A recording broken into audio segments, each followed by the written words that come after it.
Bismillahirrahmanirrahim. Assalamualaikum warahmatullahi wabarakatuh.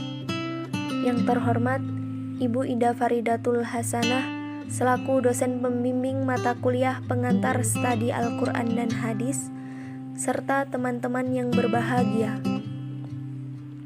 Puji syukur marilah kita panjatkan kepada Allah Subhanahu wa Ta'ala yang telah memberikan kita kesehatan.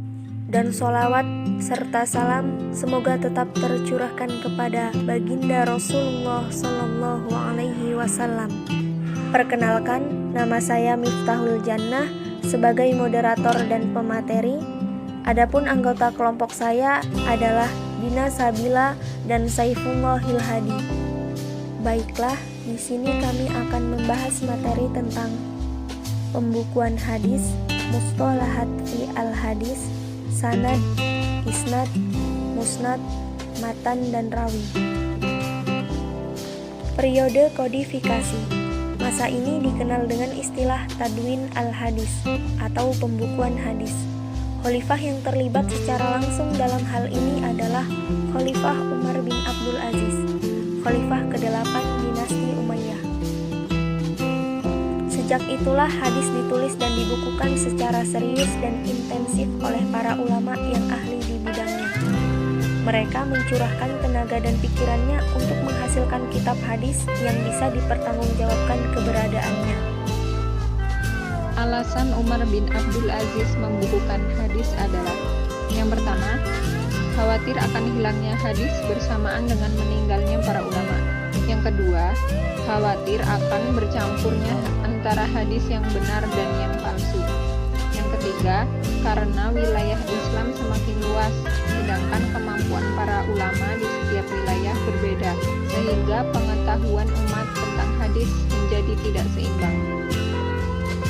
Orang yang diperintahkan Umar untuk melakukan tugas tersebut adalah Ibnu Hams, gubernur Madinah, dan Ibnu Syihab Az-Zuhri, seorang ulama hadis terkemuka sekitar awal abad kedua Hijriah.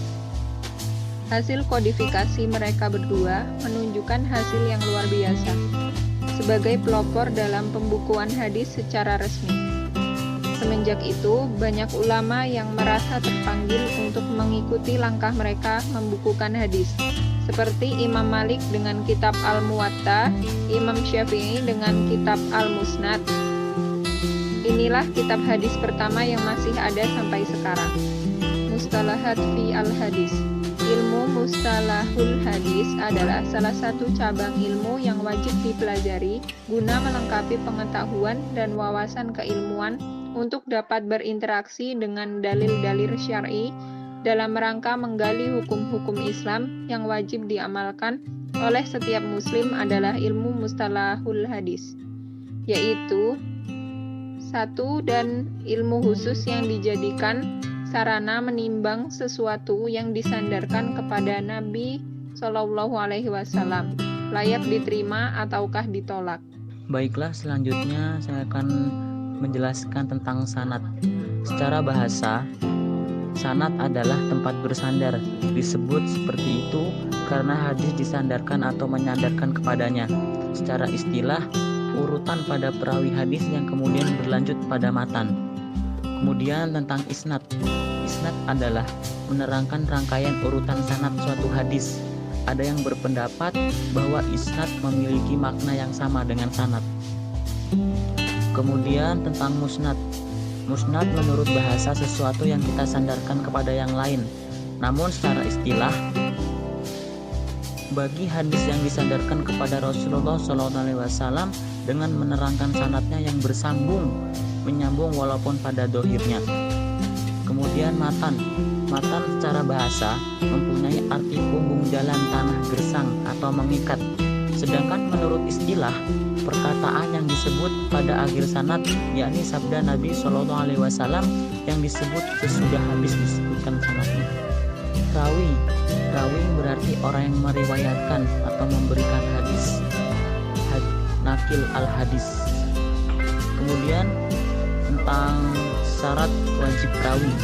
Yang pertama yaitu ada adil, muslim, tidak sering berdosa kecil, baligh, dabit, dan tidak berdosa banyak. Tingkatan rawi.